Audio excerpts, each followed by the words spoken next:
DBox থেকে দুহাত প্রসারিত করে এক দৌড়ে কর্নার ফ্ল্যাগের কাছে, এরপর দুহাত ভাঁজ করে বুকের কাছে নিয়ে চিরচেনা উদযাপন। লা লিগার ইতিহাসে প্রথমবার কিলিয়ান এমবাপেকে দেখা গেল এমন রূপে। 3 ম্যাচের অপেক্ষা শেষে চতুর্থ ম্যাচে এসে লিগে নিজের উদ্বোধনী গোলের দেখা পেলেন তিনি। সেই সাথে রিয়াল বেতিসের বিপক্ষে দলকে এনে দিলেন জয়। ব্রাজিলিয়ান তারকা ভিনিসিয়াস জুনিয়রের সাথে নিজের রসায়নটাও দারুণ জমিয়ে তুললেন এমবাপে। সব মিলিয়ে রিয়ালে যে কিছু একটা ঘটতে চলেছে তার আগাম একটা ধারণাই পাওয়া গেল। 3 ম্যাচে 2 ড্র। সান্তিয়াগো বার্নাবুতে রিয়াল মাদ্রিদ যখন নামছে তখন চাপ ছিল আকাশ সম। সেটার চেয়ে বেশি চাপ ছিল অবশ্য ফরাসি সুপারস্টারের মাথায়।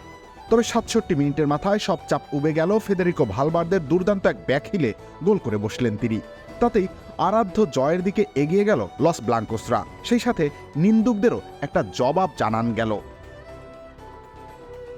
খানিক বাদী স্পট কিক পায় স্বাগতিকরা, তবে নিয়মিত শুটার ভিনিসিয়াস জুনিয়র নিজে পেনাল্টি আদায় করা সত্ত্বেও বল তুলে দেন এমবাপের হাতে। অভিজ্ঞ এই স্ট্রাইকার কোনো ভুল করেননি, ঠান্ডা মাথায় পরাস্ত করেছেন গোলরক্ষককে।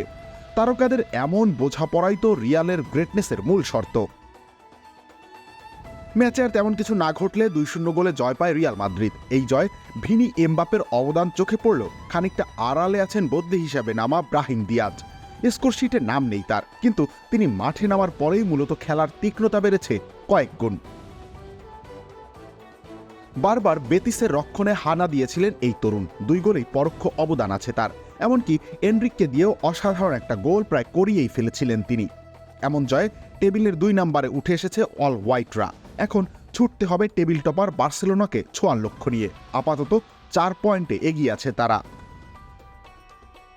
2 নম্বরে উঠে আসলেও রিয়ালের সমস্যা এখনো সমাধান হয়নি। যে 2 ম্যাচে পয়েন্ট খুইয়েছে তারা দুটোই ছিল সফরকারী দল হিসেবে, অর্থাৎ সান্তিয়াগো বার্নাবুর বাইরে ফুটবলারদের পারফরমেন্স আশানুরূপ নয়। এদিকটা এখনই মনোযোগী হতে হবে কার্লো আনচেলোত্তিকে, কেননা পরের ম্যাচেই শক্তিশালী রিয়াল সোসিয়েদাদের আতিথেয়তা নেবে তারা। রবিউল ইসলাম রানী, খেলা 71।